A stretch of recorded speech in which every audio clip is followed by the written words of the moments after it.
우리는 그리스도의 고난을 묵상하면서 특별히 십자가에 남기신 마지막 말씀들을 우리가 잘 기억해야 합니다. 십자가 위에서 한 말씀들은 그냥 단순한 의미가 아니라 깊은 내용들이 있는 것을 우리는 기억합니다. 오늘 가상칠언의 7번째 시간입니다. 44절에 보면 어떤 일이 일어난지 마태는 자세하게 이야기합니다. 6시쯤 되었을 때에 해가 빛을 잃었다. 정오 때 빛을 잃었고 온 땅의 어둠이 오후 3시까지 임했다. 이렇게 이야기합니다. 예수님의 죽음은 일반적인 시각에서 보면 또 하나의 한 사람의 죽음으로 끝나는 것처럼 보입니다. 그러나 주님의 죽음은 상당히 의미가 달랐습니다. 예수님의 죽음은 저주받은 땅에서 저주가 풀리는 날이기 때문에 상당한 의미가 있습니다. 오늘 이 46절에 보면 마지막에 어떤 말씀하시는지를 말하고 있습니다. 여기 보면 아버지 내 영혼을 아버지의 손에 부탁하나이다 이렇게 말씀하시고 숨을 거두게 되었습니다.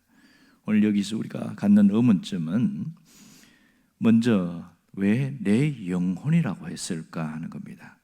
우리의 영혼을 아버지의 손에 부탁하나이다 이렇게 말할 수도 있습니다. 이게 일반적일 수도 있고요. 그런데 굳이 내 영혼을 이렇게 말합니다. 또 하나는 아버지의 손에 부탁하나이다. 이건 또 무슨 의미가 있습니까? 세상에 죽으면서 아버지의 손에 부탁한다고 기도하는 사람은 많지 않습니다. 어떻게 하면 이런 기도를 할 수 있는가 하는 거죠. 그리고 마지막 순간에 큰 소리로 부르짖었다 이렇게 말합니다. 사실 정신을 차릴 수 없을 만큼 그런 운명의 직전의 시간은 가장 힘든 시간입니다. 피가 다 빠져나가는 그 순간에 소리를 지를 수가 없는데 어떻게 이렇게 했을까 이런 생각을 합니다. 여기서 큰 소리로 아버지를 부르짖는 마지막 말씀에 주목을 해야 합니다. 유독 큰 소리로 이렇게 부르짖은 것은 예수님의 기도가 매우 특별한 탄원이 들어있기 때문에 그렇습니다. 예수님은 영혼의 간절한 이 탄원은 육체의 힘의 한계를 뛰어넘는 그런 울부짖음의 기도였다 이렇게 표현할 수 있습니다. 그 탄원은 바로 영혼에 대한 문제입니다. 오늘 내 영혼을 한 이 부분을 봐야 됩니다. 내 영혼을 했을 때 영혼이란 원래 히브리어는 루하흐였고요. 헬라어는 사르스 뭐 이렇게 생명 이렇게 표현합니다만은 자, 이 영혼이 아버지께로 돌아가기를 원합니다. 이런 뜻이죠. 자, 아버지의 손에 부탁하나이다 하는 것은 자신의 영혼이 아버지의 집에 가기를 원한다. 오늘 이 기도의 정리를 해보면 순전히 자신을 위한 기도였다. 이것을 알 수 있습니다. 육체의 한계를 넘어섰을 때 마지막 남는 것은 영혼밖에 없습니다. 그러므로 우리가 영혼의 근원이신 하나님과의 관계만 남아있는데 평생 곰삭은 사랑으로 살아온 아내와 남편도 기쁨이 되었던 자녀들도 육체의 한계를 뛰어넘으면 아무도 도와줄 수가 없지요. 이때는 모두가 하나님의 보좌에 이르게 되는데 특별히 주님을 믿는 영혼들은 하나님 앞에 가게 되어집니다. 이때 육신은 우리의 영혼이 잠시 깃드는 처소일 뿐이고 우리의 신앙은 결국 영혼의 문제고 하나님 앞에 하나님의 관계 속에서 나타난다. 이것을 알 수 있습니다. 그러니까 오늘 주님의 기도를 통해서 이 아버지의 손에 부탁하나이다 이 점을 잘 기억해야 됩니다. 예수님 안에서의 죽음은 어둠을 향한 죽음이 아니라 아버지의 품을 향한 죽음이다. 이것을 부탁하고 우리에게 보여주고 있는 것이죠. 오늘 여기서 부탁한다 이 말을 표현을 보면 몸값을 지불하고 석방한다 이런 표현들이 그 속에 원어적인 의미가 있습니다. 결국은 속량받는다 이런 뜻이 있겠죠. 자, 여기서 우리는 예수 그리스도를 통해서 하나님을 아버지라 부를 수 있는 자격이 주어졌다는 것을 오늘 잘 알아야 됩니다. 또한 예수님의 죽음은 실패한 죽음이 아니라 승리한 죽음이라는 것을 놓치지 말아야 됩니다. 놀라운 것은 그분은 마지막 영혼을 아버지께 부탁했다는 것은 죽음으로 끝나는 것이 아니라 죽음 이후의 승리를 먼저 전제를 하고 하는 겁니다. 잘 알듯이 사흘 후에는 다시 부활을 하기 때문에 그렇습니다. 예수님은 하나님의 일을 성취하시고 우리에게 새로운 길을 열어주셨습니다. 직접 하나님 앞에 나아갈 수 있는 새로운 길을 열어주셨고 또한 성도들에게도 새로운 길이 열리는데 그것은 부활입니다. 주님은 이것을 전제로 하고 마지막 기도를 하신 것을 알 수 있습니다. 오늘 여기서 우리에게 주신 메시지도 분명합니다. 우리에게도 이러한 일은 반드시 일어납니다. 자기의 영혼을 아버지께 맡긴 사람은 예수님처럼 마지막 죽음의 순간이 아름답고 영광스러울 수 있다는 사실입니다. 죽음 너머에 저 빛나는 하늘나라를 보고 있기 때문에 결국 의의 면류관이 기다림을 아는 사람은 또한 담대할 수가 있습니다. 그의 마음은 평안할 수 있는 이유는 바로 이것 때문입니다. 어떤 분들은 특별히 죽을 때에 그런 기도를 한다고 합니다. 하나님 평안히 죽을 수 있게 해주세요. 유대인들은 잠을 잘 때에 자신의 죽음을 놓고 기도하는 사람들이 상당히 많습니다. 오늘 잠을 자고 내일 아침 눈을 뜰 수 있을지 모른다는 거예요. 아버지여 내 영혼을 받으옵소서, 이러한 기도를 한다는 겁니다. 그러니까 잠들 때마다 종말론적인 기도를 하고 있는 것이죠. 오늘 우리에게 하나님이 주시기를 원하는 것은 평안의 은혜입니다.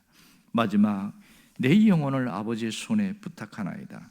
이것을 통해서 우리에게 주시기를 원하는 것은 평안입니다. 놀라운 것은 내 영혼을 아버지께 맡기고 살아가는 사람에게 평안의 은혜를 주고 있습니다. 우리가 누려야 할 은혜는 바로 평안의 은혜입니다. 다윗은 이것을 알아서 마지막 순간까지 내 평생에 선하심과 인자하심이 나를 따르니 내가 여호와의 집에 영원히 거하리로다, 그렇게 말하고 있습니다. 나와 함께 하시는 하나님은 우리에게 평안의 은혜를 주신다는 사실입니다. 십자가를 바라보는 자는 하나님과의 친밀함 속에서 놀라운 평안의 은혜가 있습니다.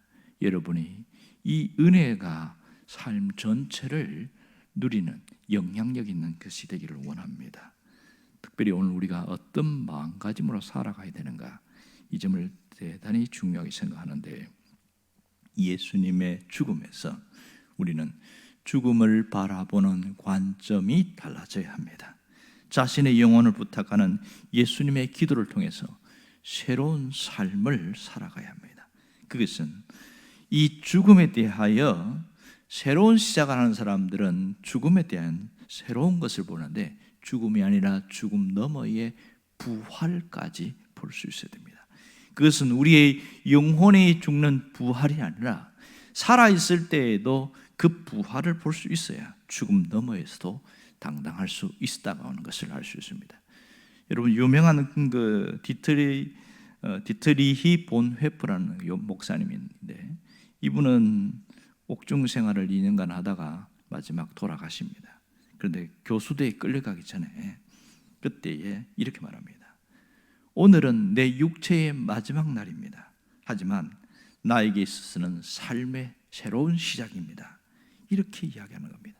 그분은 뭐라고 그러냐면 죽음은 새로운 시작이다, 이렇게 이야기합니다. 이것은 그리스도인들에게도 마찬가지입니다. 살아있는 그리스도인들은 하룻밤의 잠은 단순한 육체의 쉼이 아니라 그 다음 날 하나님이 내일을 주시는 새로운 시작인 것을 알아야 됩니다. 그러므로 우리는 늘 기억할 것은 죽음을 통해서 삶을 볼 수 있어야 됩니다. 다른 사람의 죽음을 통해서 내가 어떻게 살아갈 것인가를 재조명한다면 더더욱 더 좋겠고요. 어떤 호스피스 병동에서 근무하는 의료진의 몇몇 분들이 그런 얘기를 합니다. 죽음을 보면 삶이 보인다, 이렇게 이야기합니다. 죽음을 보면 삶이 보인다. 여기저기서 죽어나가는 사람들을 보는데 그들은 죽음의 의미가 무엇인지를 뼈저리게 알고 그리고 내가 어떻게 살아야 하는가 하는 것을 분명하게 깨닫기 때문에 온전히 하루하루가 얼마나 소중한가 하는 것을 잘 기억하고 산다는 겁니다. 특별히 오늘 내 영혼을 아버지께 부탁하는 그 기도는 우리가 살아있는 우리에게도 너무나 소중한 겁니다. 왜냐하면 그러한 기도를 하는 사람은 십자가를 통해서 삶의 새로운 시각이 열려지기 때문에 그렇습니다. 삶의 새로운 시각은 십자가는 이 땅의 삶이 끝이 아니라는 것을 보여줍니다. 또한 우리에게 더 나아갈 새로운 삶이 있다는 것을 항상 보여주기에 단순한 죽음이 아니라 죽음 너머에 우리의 삶의 새로운 시작은 이 영혼의 육체가 끝난 이후에도 시작되었지만 우리의 삶이 무너지는 것처럼 보이는 그곳에도 하나님이 함께하기에 새로운 시작이 있다는 것을 알게 되었습니다. 오늘 우리는 단순한 십자가의 죽음만 볼 것이 아니라 그 너머에 있는 하나님이 함께 하심과 하나님께서 열어가시는 새로운 세계를 볼 수 있어야 됩니다. 그럴 때에 내 영혼을 아버지께 부탁하는 자는 어떠한 삶을 사는가를 분명히 알게 됩니다. 오늘 우리는 어떠한 결심을 하면서 살아가야 할까요? 곧 떠날 사람처럼, 그러나 영원히 있을 사람처럼 살아가기를 바랍니다. 우리 주님께서는 이렇게 마지막 순간에 영혼을 담대히 하나님에 의탁할 수 있었던 것은 평생을 하나님과 함께 살았고 하나님을 위하여 살았기 때문에 그렇습니다. 이 예수님과 비슷한 죽음을 맞이한 사람이 나오는데 바로 스데반입니다. 그는 살아있을 때에 이 하나님에 대하여 알았고 마지막 죽음의 순간이 자신에게 온다는 걸 알면서도 거기에 주저하지 않고 자신의 생명을 던집니다. 누구를 증거하는 일에? 예수님이 구원자인 것을, 구세주인 것을 증언하는 일에 자신의 생명을 던지고 자기를 향하여 돌을 던지는 그들을 향해서도 마지막 용서의 기도를 할 수 있던 것은 바로 주님의 모습과 같은 삶을 살았기 때문에 그렇습니다. 우리 모두는 언젠가 이 세상을 떠나게 되어집니다. 그때 하나님 앞에 어떠한 기도를 하기를 원하십니까? 내 영혼을 아버지의 손에 부탁하나이다. 이러한 기도가 여러분에게 있기를 원합니다. 이런 사람들은 살아있을 때에 늘 자신의 영혼의 상태를 점검하면서 살아갑니다. 내 영혼은 안전한가? 내 영혼은 건강한가?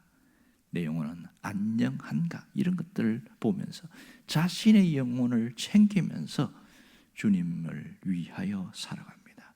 여러분들이 마지막에 내 영혼을 아버지의 손에 부탁하는 그런 아름다운 신앙 고백이 있기를 주의 이름으로 축원합니다. 기도하겠습니다.